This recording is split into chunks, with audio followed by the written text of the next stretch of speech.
Welcome back, class. Yes, I know what you're gonna say, Mr. Betts. Every time you do one of these review videos, you say it's going to take 10 minutes and then it takes 11 minutes or 12 minutes, 13, 14 minutes. That's in the past. This is now. Let's do 50 terms, people, and events that you're gonna need to know for your Civil War test. Let's put 10 minutes on the clock starting now. Oh, by the way, this is my 200th video, so if you want to give me a little congratulations down in the comment. Okay, let's go. And don't forget to hit that subscribe button. Subscribe means, okay, let's go! States' rights. Let's get contentious right off the bat. Some people are going to say that the Civil War was fought over states' rights, more specifically, Southern states' rights that were being oppressed by the Northern-dominated federal government. Others are going to say that it was fought over slavery and the containment of it, if not the widespread abolition of it. It was reprehensible to many, but a critical part of the Southern economy. I don't think they're separate reasons. I think the sentence goes, the Civil War was fought over the Southern states' rights to keep and expand slavery. Either way, these issues led to South Carolina's secession or withdrawal from the Union on December 20th, 1860 as a response to the election of Abraham Lincoln, who won the election despite not even being on the ballot of 10 of the Southern states. They thought he would push for the full abolition of slavery, and out of the 11 states that will secede, 7 will secede before Fort Sumter. A U.S. fort off the coast of Charleston, South Carolina was attacked on April 12, 1861. The Civil War has begun. Let's measure up the two sides, starting with the Union. Called that because, well, they stayed in the Union. There were 23 Union states at the beginning of the war, 25 at the end, because Nevada officially became a state, as well as West Virginia, who seceded from seceding Virginia so they didn't have to secede from the Union. Yep. The Confederate States of America, or the Confederacy, would have 11 total states, and they would choose Jefferson Davis as their president. He was a former senator and even President Pierce's Secretary of War. He would be the only president that the Confederacy would have. Their capital would be in Richmond eventually. The first capital was actually Montgomery, Alabama, but it was pretty ill-equipped to be the capital of the Confederacy, so once Virginia seceded, it was moved to Richmond, and atop the Virginia State Capitol building would fly the Confederate flag, which this is not. This is the Confederate battle flag. This is the Confederate national flag. Or I guess you could count this one, or this one, or this one, but not this one. This is the flag that would be used when going into battle against the United States of America.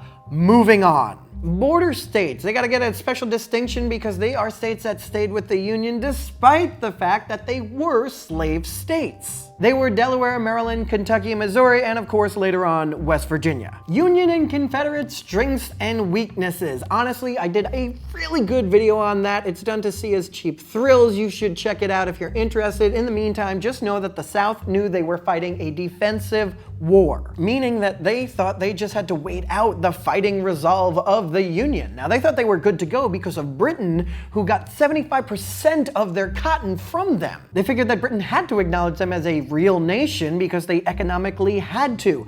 Too bad Britain had two good colonies to get cotton from, namely Egypt and India. The Anaconda Plan was the plan of the North, drawn up by Winfield Scott. It said that you had to blockade southern ports, control the rivers, and then squeeze the life out of the South. Now, let's start talking about what everybody wants to talk about with the Civil War, battles and generals. The first Battle of Bull Run, the first real fighting of the war on July 21st, 1861, took place in Northern Virginia, so you had hundreds of DC residents come out to see a Union victory, and because it was cheaper than a play, they were almost trampled to death by Union soldiers that were forced to retreat, and everyone saw that this is not going to be an easy war. General Stonewall Jackson had rallied his Confederate troops to victory, and this prompted Lincoln to replace General Irving McDowell with General George B. McClellan, who would be in charge of the Union Army in the East, and this would not be the last time that Lincoln would change generals. Things did start better off in the West, with General Ulysses S. Grant kicking tail, taking names, and only accepting unconditional surrender from Confederate forces. Still, Grant would have problems at the Battle of Shiloh, which was a very narrow Union victory and saw 23,000 people die. Many wanted him replaced because of the 13,000 Union soldiers soldiers that died, but Lincoln was sticking with his man. You had the Monitor versus the Merrimack, the first meeting of the ironclad ships.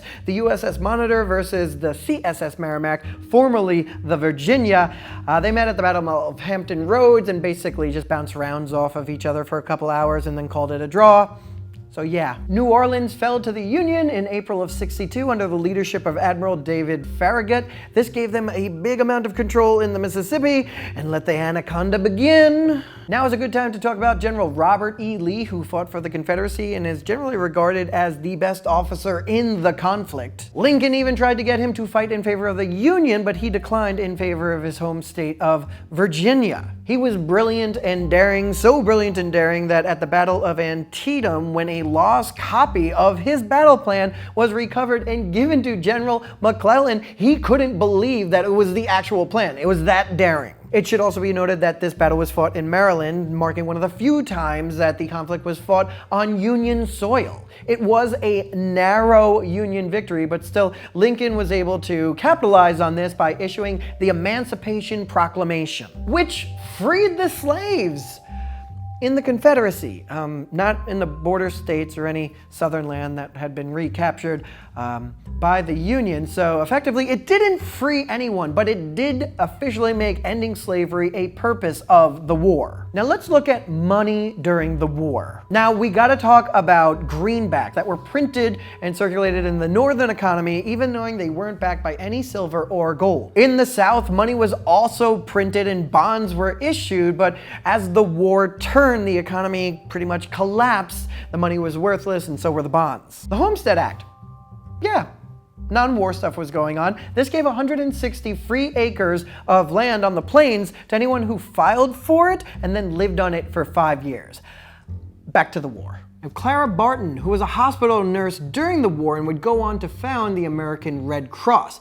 Now, being injured during the war was bad enough. Imagine being injured and imprisoned in one of the prison camps of the North or the South. Notorious camps like the Union's Elmira or the Confederacy's Andersonville saw soldiers die of malnutrition, of disease, and exposure by the thousands. Harriet Tubman, yeah, remember her from the Underground Railroad? She actually worked as a spy during the Civil War. She led a mission that would free hundreds of slaves, but not everybody was on board in the North. You had Copperheads, or peace Democrats of the Midwest, that called for an immediate end to the fighting. And as the war dragged on and on, more and more people started to agree, which kind of led Lincoln to suspend habeas corpus, or the right of someone who's been arrested to appear in court to see if they've been falsely accused. This was used to arrest some that were highly critical of the war, even over the objections of the Supreme Court. And draft riots proved that it wasn't just politicians that were divided. After seemingly unfair draft laws were passed, many took to the streets, most notably in the New York draft riots. Now back to the military. The Massachusetts 54th Regiment is the most well-known of the African-American regiments, and over 200,000 African-Americans would fight for the Union. The Battle of Fredericksburg was another Union attempt to capitalize on Antietam and march to Richmond, and it failed. Lee won again, and Lincoln replaced generals again. The Battle of Chancellorsville was a Lee-Jackson production that saw them whoop a significantly larger Union force. In the battle, Jackson would take a bullet to the shoulder that he would eventually die from, and Lincoln would go general hunting again. The Battle of Gettysburg, which took place in July of 1863, was another attempt for Lee to invade the North, this time in Pennsylvania. It was the deadliest battle in the war, and the Union would win despite Pickett's charge, a last-ditch attempt to break into the Union center led by Confederate General George Pickett. 3/4 of those who participated in the charge would die. Couple in the Battle of Vicksburg, another Confederate loss, which was happening at the same time, that cost them control of the Mississippi River, and the writing was on the wall. Back to Gettysburg, where Lincoln would deliver the Gettysburg Address at the dedication of a cemetery for the fallen. This perfectly stated the importance of the war and renewed dedication to the cause. Now, General William T. Sherman is probably not a name that you want to say in Georgia. He led his Union troops all the way from Tennessee across Georgia in his march to the sea, destroying every everything in his path. See, the war had now become total war, in which the objective is to completely destroy your enemy's ability to fight. Anything that could have been used by Confederates was destroyed. He also in Savannah promised black ministers 40 acres and a mule in his Special Field Order 15. See, the idea is that confiscated Confederate land along the southeastern coast would be divvied up and given to the families of newly freed people. I'll let you guess how well that panned out. The election of 1864. Yeah, Lincoln had to win re-election during the Civil War, and he would be up against George McClellan, one of the generals he fired. If not for victories in Atlanta and Mobile Bay, he might have actually lost, but things were looking Union all the way. The fall of Richmond would happen in April of 1865 when Jefferson Davis, his cabinet, and Confederate forces evacuated the city, and the war would come to an end at Appomattox Courthouse. April 9th, 1865, when General Lee would formally surrender the Confederate Army to General Grant. 4 years and over 600,000 lives later, the war was over. On to Reconstruction, which had the dual task of readmitting the South into the Union, as well as dealing with the nearly 4 million newly freed African Americans. It's a good thing we have a great leader for that. Oh no, the assassination of Abraham Lincoln, where John Wilkes Booth robbed us of "Oh Captain, my Captain," and the responsibility fell on Vice President Andrew Johnson. Wonder how that turned out. Did I make it? Not even close, no, but you just got 50 terms, people, and events that you need to know for your Civil War test. And seriously, I can't believe that this is the 200th MrBettsClass video, but I also can't believe that we hit our year's goal of 40,000 subscribers, or we're about to hit 5 million total views, or that this channel at the end of the month will celebrate its 5th birthday. It's amazing, and I couldn't have done it without you, but don't think you're going anywhere because it's a long school year. We still have so much to cover, but we're gonna get through it together.